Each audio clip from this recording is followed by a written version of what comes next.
This conference will now be recorded. Okay, thank you. So it's to not, I think expression is not to get too fixated on the trees and forget about the forest. Okay? So what is the point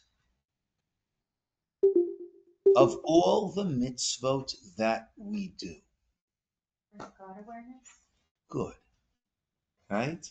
We want to bring God awareness. Good. God awareness. I'm sorry? Live in a godly way. So you bring God into Yes, your life. yes, but I live in a godly way when I am aware that I'm in God's presence, right? If I'm not, famously the Gemara tells a story that the students came to their Rebbe, I think it was Yochanan ben Nuri, I'm not sure, I think it was Yochanan ben Nuri, and he's on his deathbed. And they asked him, Rebbe, give us a blessing. And the blessing was, you should fear God as much as you fear people. And they said, Rebbe, what do you mean? We should fear God more than we fear people. And he said, Halavai. If only we would fear God as much as we fear people. And he said to them, Teda, you should know it's true. I'll prove it to you. Have you ever done something looking over your shoulder to make sure that no one's watching? Right? If you've ever done something looking over your shoulder to make sure that no one's watching, what does that mean? What does that mean? You fear people more than you fear God. And we all do, because people are in front of us. We have to deal with that. We deal with the embarrassment and deal with whatever it is, right? So it is a struggle. It is a struggle to feel God's presence. And that is why the mitzvot at their core are to give us, like Lily said, to give us that God awareness, right? The Hebrew word for the world. Anyone? Who said it? Olam. Olam. Good. Olam is the Hebrew word for world. The root, every Hebrew word has its shoresh, has its base, right? So the word olam is spelled ayin vav lamed mem. The root of that is ayin lamed mem. Ayin lamed mem means hidden, obscured. So why would the word for world, I was trying to say that. Why is it that the word for world has at its root hidden? Why would the word hidden be the root of the world? Because there's a spiritual element to earth that is hidden but needs to be uncovered. Exactly. From a Jewish perspective, the world is defined as the place where God and spirituality is hidden, and our job, our mission is to find it, is to feel it, is to connect to it. And it's very difficult because it is hidden. And therefore, we can very easily, and most of the world goes through life feeling no God and no spiritual, actually a good part of the world, no God and no spirituality and nothing but the physical material world.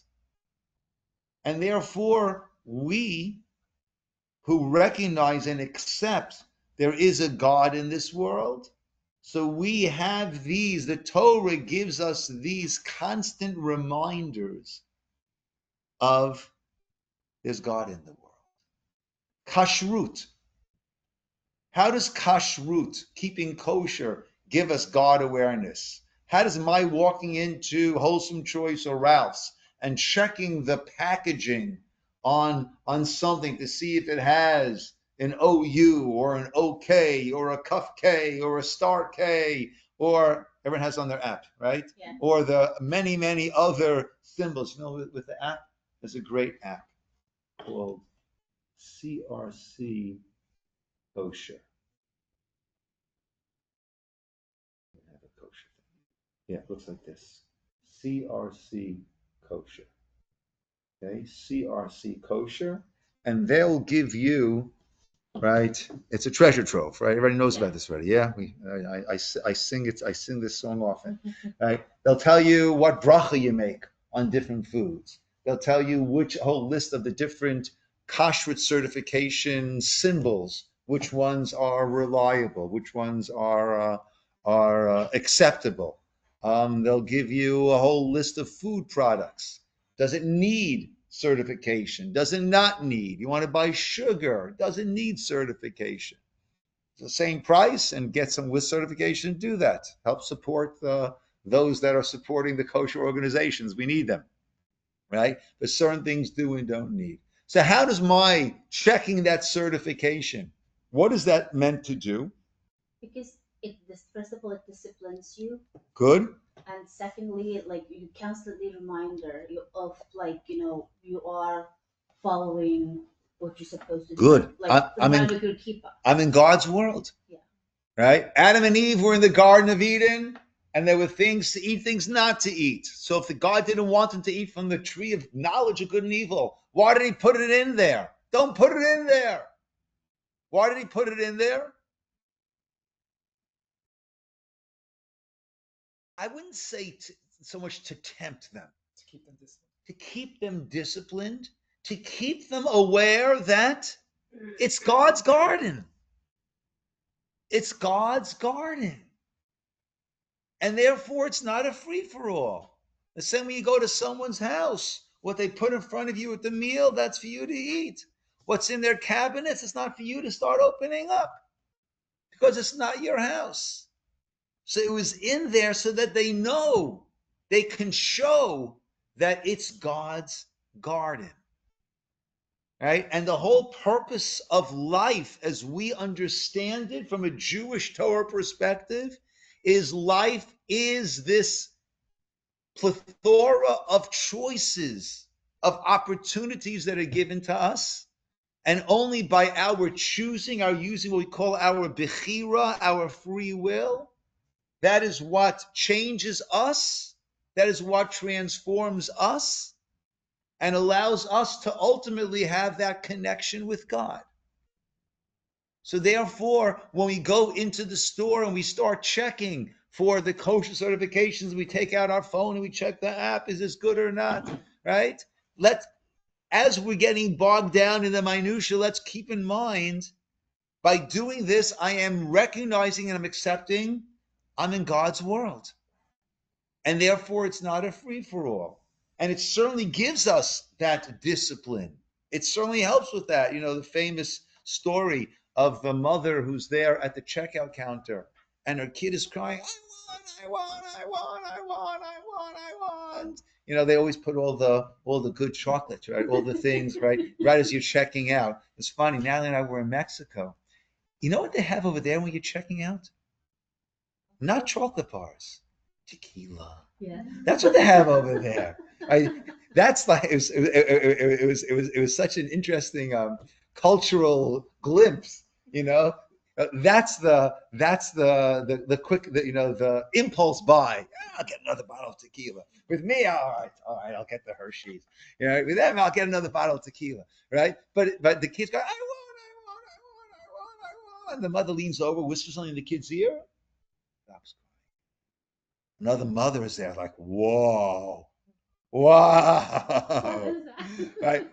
Please tell me, what did you do? What did you say? What are the magic words? You know, I think I'm going to kill you when we get home unless you stop crying. You know, what did you say?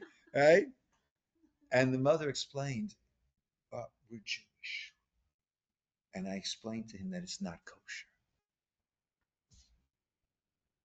And the kid knows. right?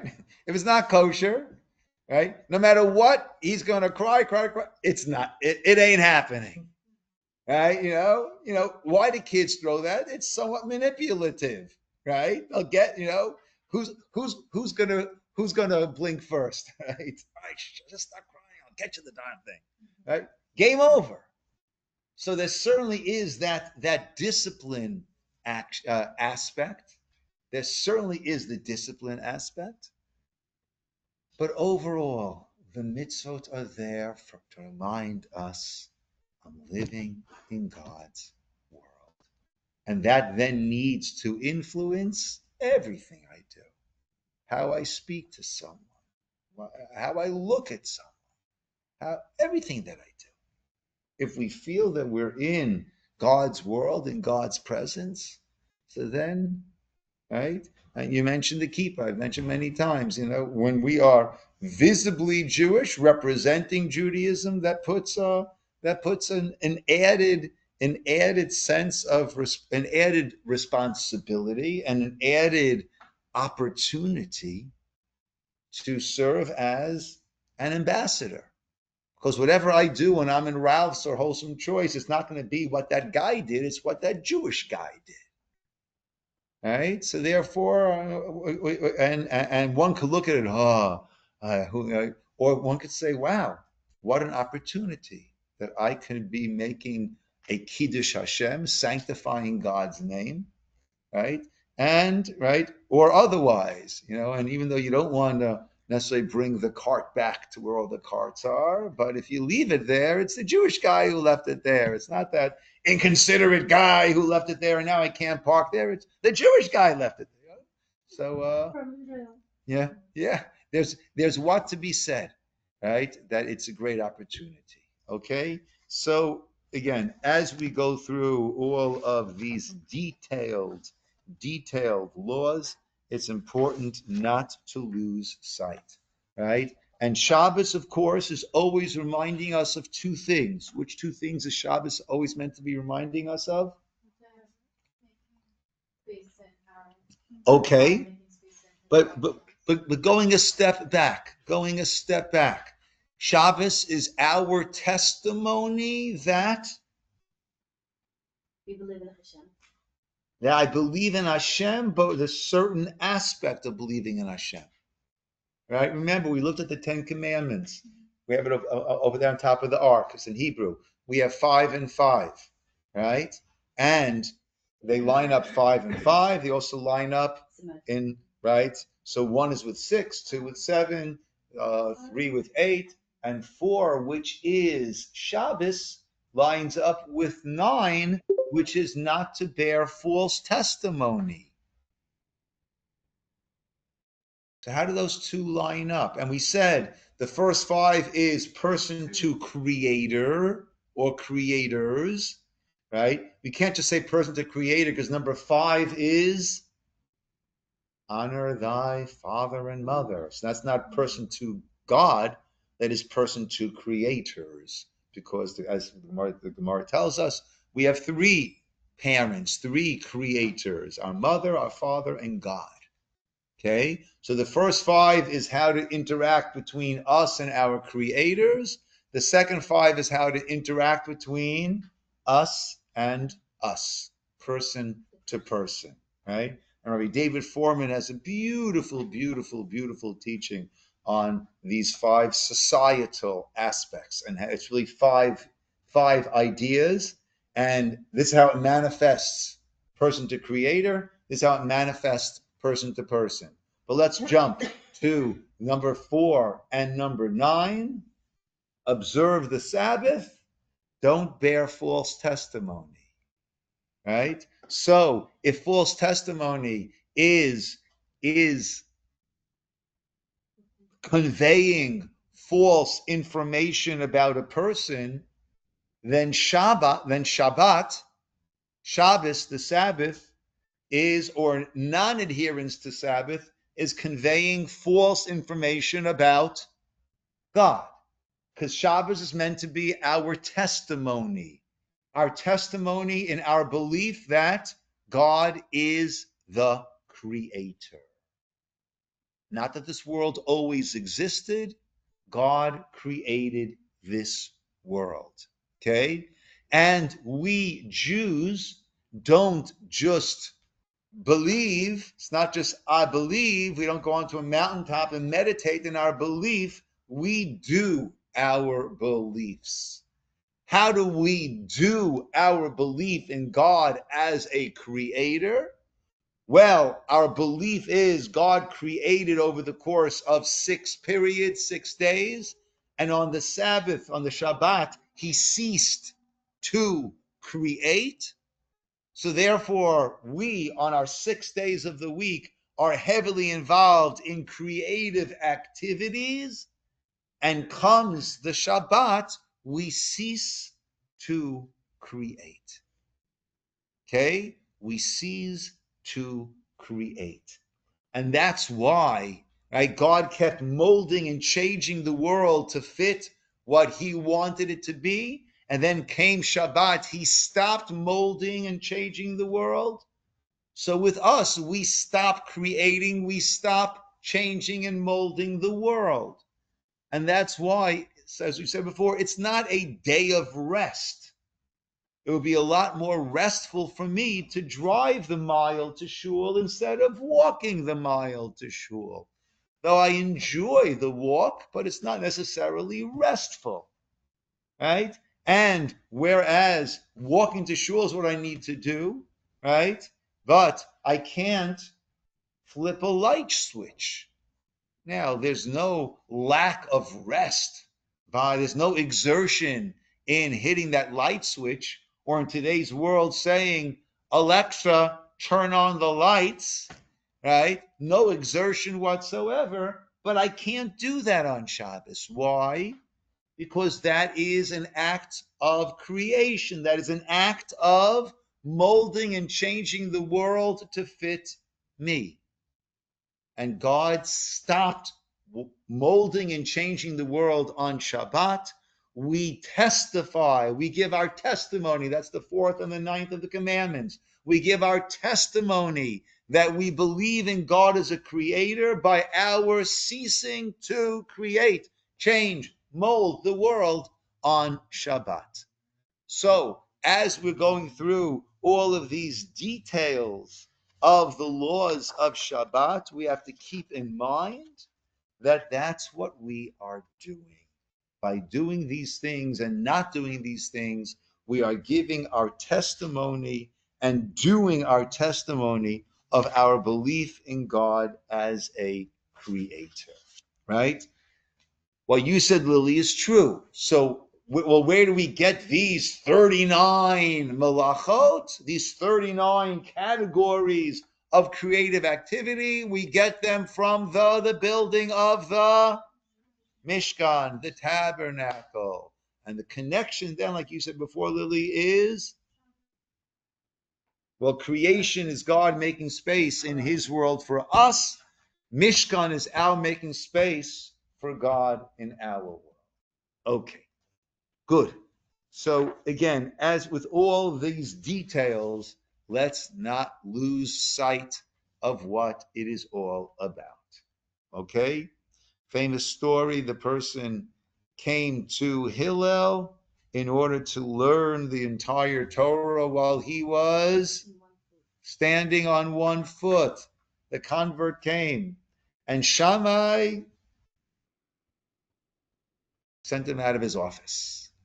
Shammai felt that it was a disrespect, right? It will be like me asking Paz, tell me all the intricacies of surgery. I've got about 15 seconds. Right? Share it with me. All that you know about surgery. It's disrespect. The guy spent how many years in school and then residency, internship, right? Right? So Shammai said that's disrespect. Hillel understood he wasn't being disrespectful. What he wanted to know is, what is that one principle that everything is built on? And he answered, V'ahavta l'reacha kamocha. He paraphrased it, right? What you don't want done to you, don't do to someone else. Basically, the pasuk of V'ahavta, love your fellow like yourself. That's what the Torah is all about. Everything else is an explanation of that. And the question is asked, for 1 second, that only deals with the person-to-person teachings. How about the person-to-person mitzvot? How about the person-to-God interactions? Well, actually, Re'acha, your fellow, your dear one, that could also be referring to Hashem, right? And in a more Kabbalistic level, we're trying to bring God into this world, to use our free will. There's one thing that God doesn't have,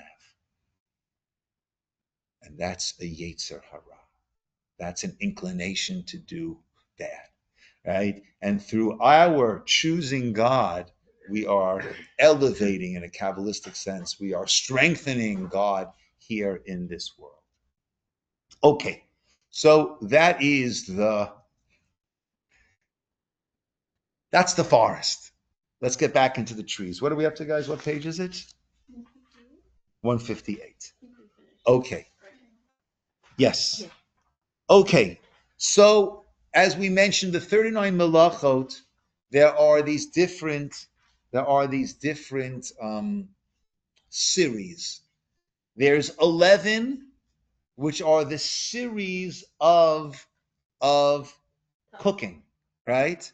And that starts with plowing, right? And goes through all the different stages, 11 different steps along the way, until we'll get to number 10 is kneading. You'll see number 11 is baking, cooking. And 11, baking, cooking, that will come to later on in the book. That's going to be probably the biggie. Of all of the malachot, the 39 malachot, cooking on Shabbos, that is the one. Because we're not out in the fields, we're not doing all this other stuff. But we Jews like to eat, like to have good meals, right? So the cooking is a major part of the halachot that we learn. And there's also an interesting added component of that. And that is, there was a group called the Tzedukim.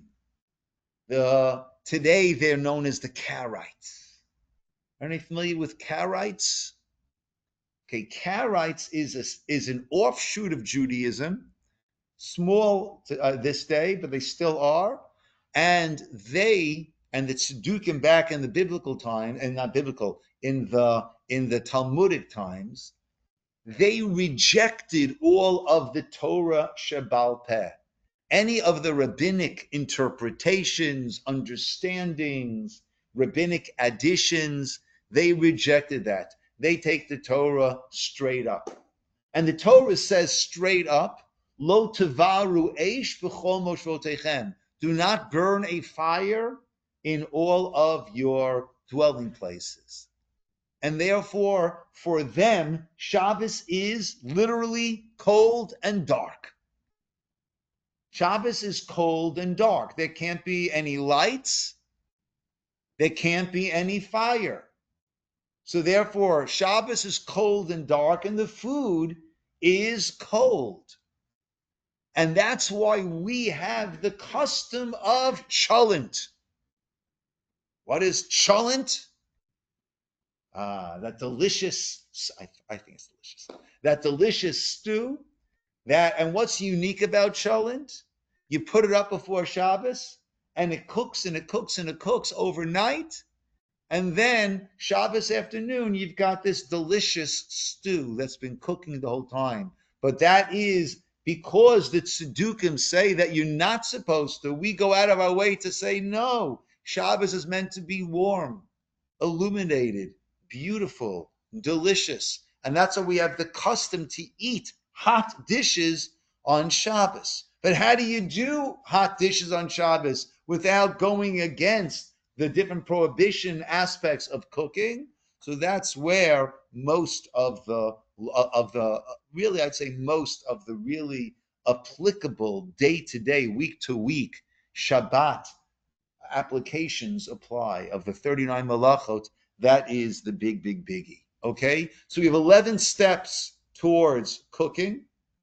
we have 13 steps towards making garments, and that's going to start with shearing. Okay, that's number 12. You have to shear the sheep before you can actually get to the sewing of the garment. That's going to be, I think, 13 steps. We're going to have another 9 steps for writing. Okay, the series for writing. And the first thing that you could do before you can write, you have to track the animal. Because what are you writing on? On cloth, on parchment. So that's going to include trapping the animal. That brings us to 33 already. Then we have building and deconstructing. We've got, that's another 2. We've got building, deconstructing. We have igniting, and we have extinguishing. That brings us to 37. And then we have carrying from one domain to another. And then we have make bepatish, completing a vessel, right? So our 39 is really broken down to 3 sets of larger amounts: cooking, clothing, writing. And then we have building, deconstructing, igniting, extinguishing, carrying, and completing a kli. Okay. So let's go to number 10, kneading. The malach of kneading involves combining a liquid with solid particles like flour with water or dirt or cement with water to form a single unit. Forbidden activities include mixing a dough or other mixtures of solids and liquids. Okay, sometimes the initial act of pouring a liquid into a solid without mixing them is included in the prohibition. We'll see details of these laws further on. So 1 second. I love to dip my challah into my chicken soup. Is that a problem? Would that go into this category or not? Why not? Correct. Not. Why not? You're not creating something new from it. Right. It's not becoming a single unit. Yeah, when I'm kneading, right I'm taking the flour, I'm taking the water, I'm taking the oil, whatever it is, and it's becoming a single unit. Right? That's where we run into issues. There are those that say, ooh, a bowl of cornflakes or Rice Krispies, that could be a problem. Right? It's borderline, but there are those that would say that could be a problem. Why might that be a problem? It all comes together into that big gooey glob, right? So there are those that say, you should do it in the unusual manner. Normally, what do? You put cereal into the bowl, then you add the milk. No, you should put the milk and then the cereal, right? But again, that's a borderline case. But certainly, my challah into the chicken soup, or kids like to dip challah into grape juice, things like that, right? That would not be a problem, because its kneading is that it comes together, it congeals, it becomes this single unit. Yes. Baby formula. Because you mix powder with water.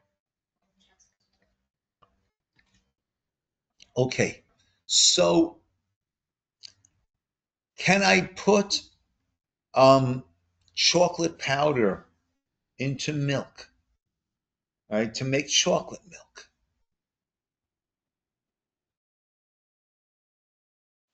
Everyone's getting nervous. I want my chocolate milk. It's can you make instant coffee? I'm sorry?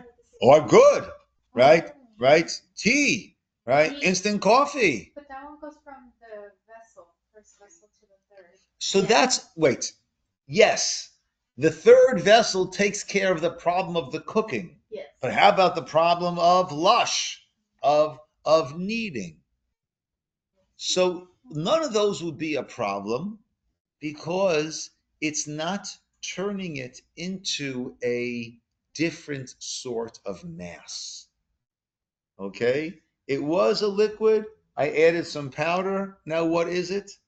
It's a liquid with the formula, right? So you mix. And Natalie nursed all the babies.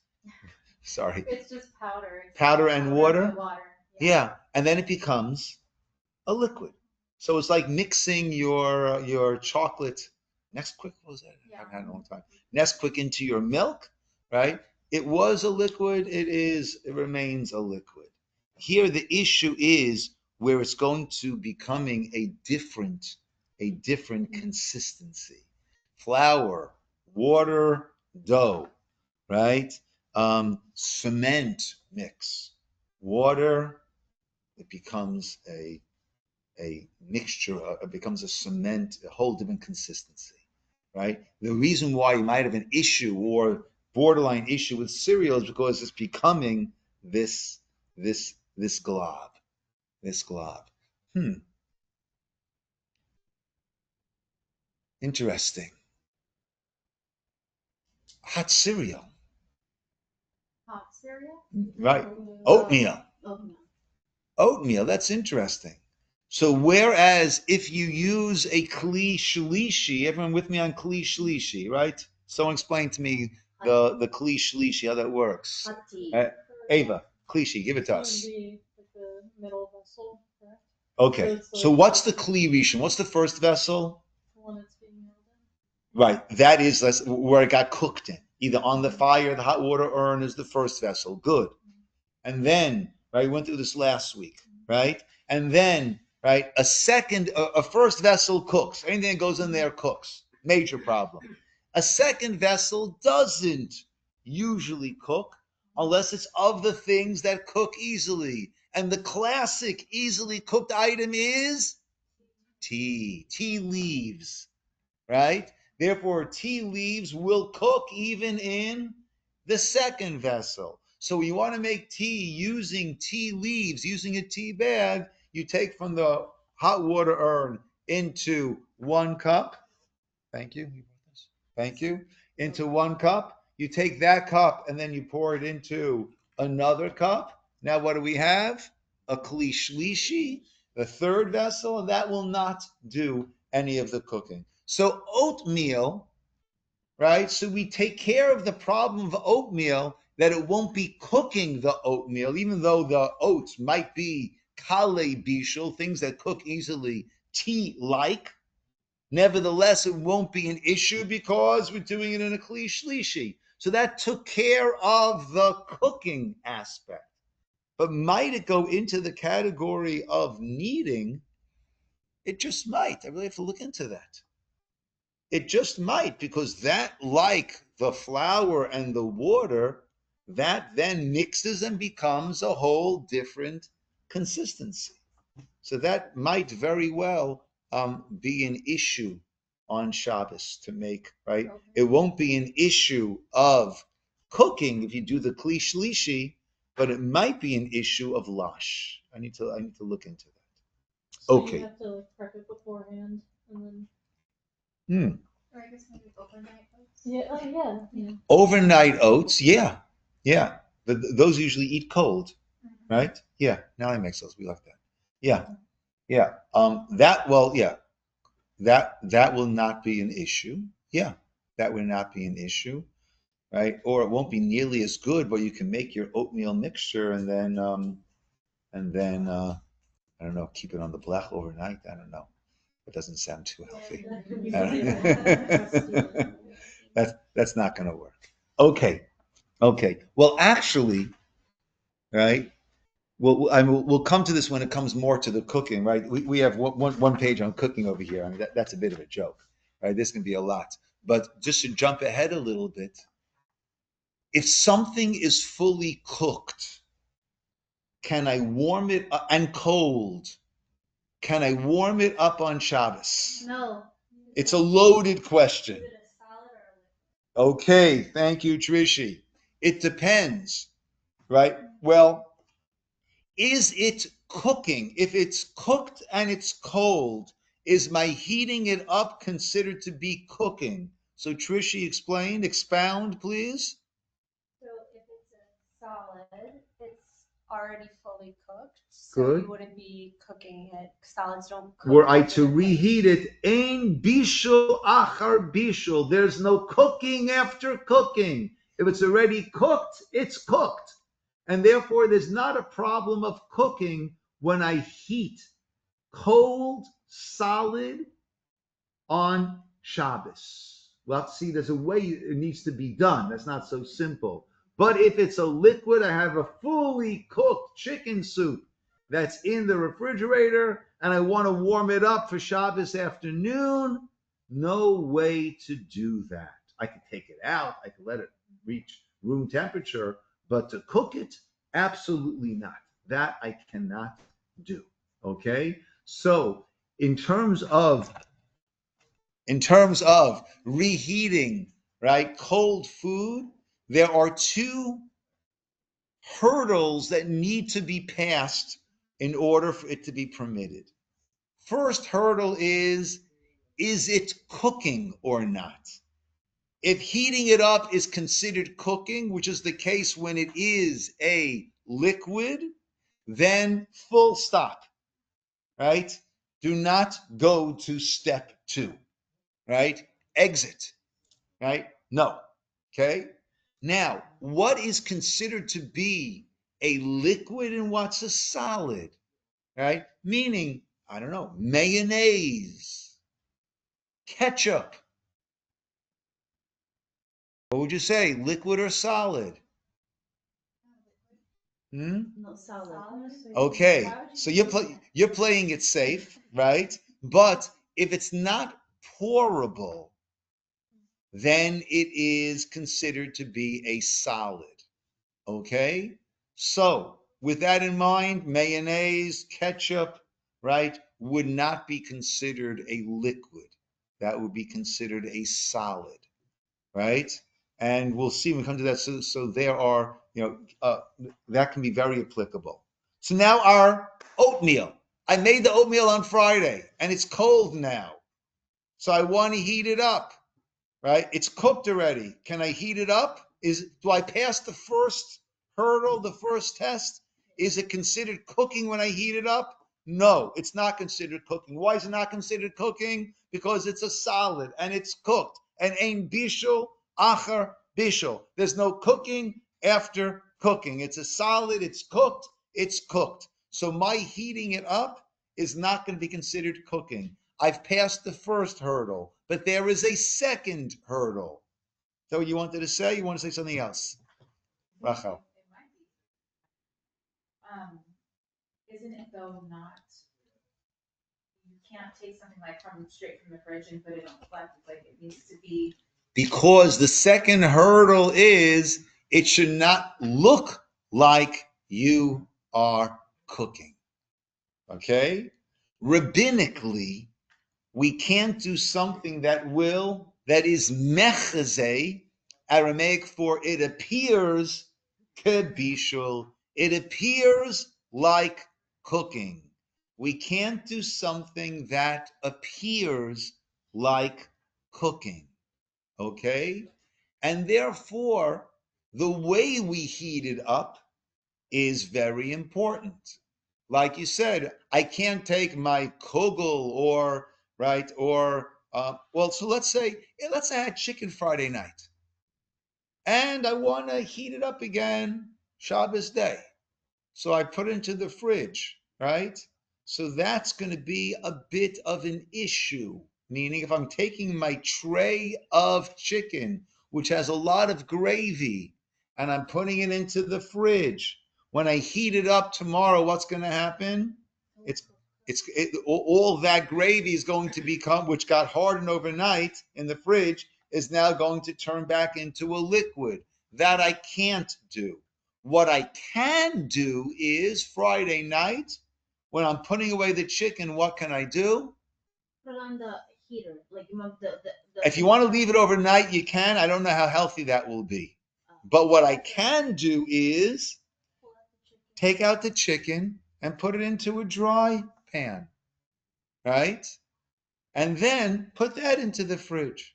And then take that out Shabbos afternoon and put it and warm it up in a way that won't appear like cooking, okay?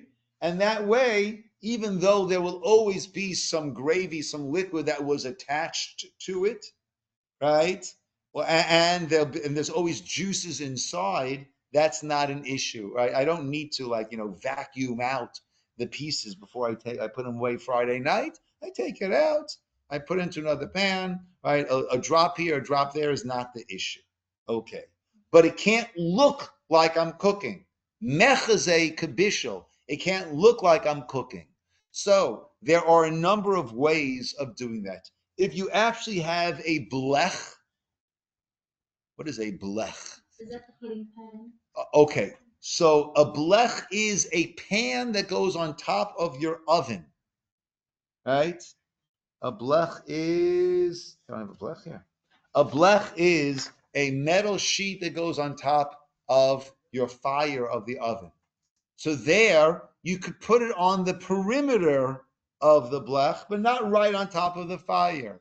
Or if you have something else that's cooking on the fire, or you have a crock pot, which has your cholent in there, right? So I could take something out and put it kli al gabe kli. I could put it in one vessel on top of another vessel. Why? Because that's not the way that you cook. That doesn't look like you are cooking. How about an electric hot plate like we have here in shul? So there are some opinions that are strict and say, no, you can't put it onto a hot plate. That looks like cooking. I and the shul, under my guidance, follows the opinion that you don't cook on a hot plate. What do you do on a hot plate? You warm things up. You don't cook on a hot plate. You warm things up on a hot plate. And therefore, you can take it out from the refrigerator and put it onto your hot plate, and it will warm up. Coming back to our oatmeal, so you can make the oatmeal on Friday, and then take it out of the fridge on Shabbos and put it onto a hot plate, or put it on top of another kli, or put it on the perimeter of the blech. Cooking, it's not, because it's considered a solid, and it doesn't look like cooking because you're not going directly onto the heating element, onto a hot plate, called a Shabbos plata, is how it's often referred to in religious circles, the plata, right? And you're good to go with that. Okay, yes, Lily. Going back to the example that you were giving about the chicken and the juices, you would separate it and put it in the fridge, and then you can take it out and warm it up the next day. Not the juices. Okay, because I was gonna say, doesn't No. rare No. Get rid of, I'm sorry? Wouldn't that, because I was thinking. Yeah. Separated. No. We're taking the chicken out of the juices to remove the juices from the equation. I'm putting the chicken out into a dry pan, and then put that into the fridge, and then I could take that chicken in the dry pan and I can then warm it up the next day, but not the gravy. Thanks for if I wasn't clear, thank you. That's important that we be clear. What about borer? Like separating the chicken and the juices. Okay, good. So one of the things we had before was borer, right, which was selecting. Okay. Selecting is from a mixture. That's not really a mixture, right? When I got peas and carrots mixed up, I want to get the peas out of the carrots. That is a mixture. Chicken in a pan with gravy on the bottom is not a mixture. Okay? So that would not be a problem of borer, of choosing, of separating. Okay? Good? Okay. Bottom line, you cannot reuse the juice. You cannot reuse the juice. Now, when we've had some caterers here who wanted, oh, Rabbi, it's going to be so dry, I can't serve it like that. So the only eitzah, the only counsel that I can give them is, if you want, you can take out the chicken, right? put that into the fridge, take your gravy and keep that warm. Put that into a crock pot, right? As long as it's still warm, that can be, that can be, when we say that you can't reheat liquids, that's if it's room temperature. But if it's still a little bit warm, right, then that's not an issue. So then you could feasibly take that gravy or make some gravy before Shabbos, put it into the crock pot, and then as it is, right, you wouldn't be able to add it to the crock pot on Shabbos because that's going into a Kli Rishon. We can't put anything into a Kli Rishon. You'd have to have it going before Shabbos, right, or putting it on top of something. Yeah, it gets not simple. The gravy, we have to say, we have to bid it farewell. Yeah, not much we can do with that gravy. Yeah. Okay, so the malacha number 11 of baking involves changing food, drinks, or other materials by means of heat. Okay, cooling something off is not a problem on Shabbos. It's only changing it by means of heat. Forbidden activities include baking, cooking, roasting, grilling, frying, melting solid materials like wax or metals, or drying wood in an oven. The laws of cooking are explained in detail later on page 189.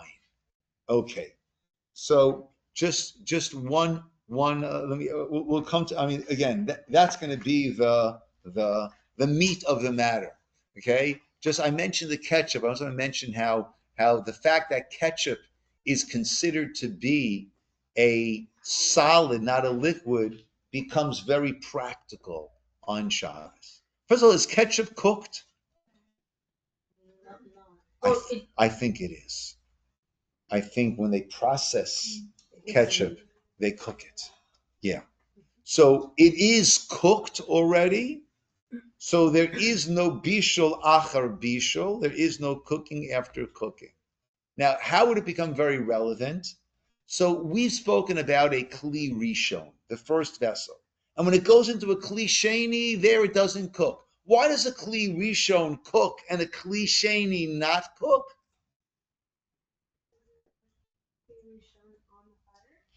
Okay, granted, but a kli rishon, even off the fire, will cook. A kli sheni will not cook. Why? What's the difference? Kli sheni, unless it's kali bishul, unless it's tea leaves, right? Why is it that a kli rishon does cook even off the fire and a kli sheni does not? But why? So that's a matter of some physics. When I pour from a kli rishon to a kli sheni, what happens?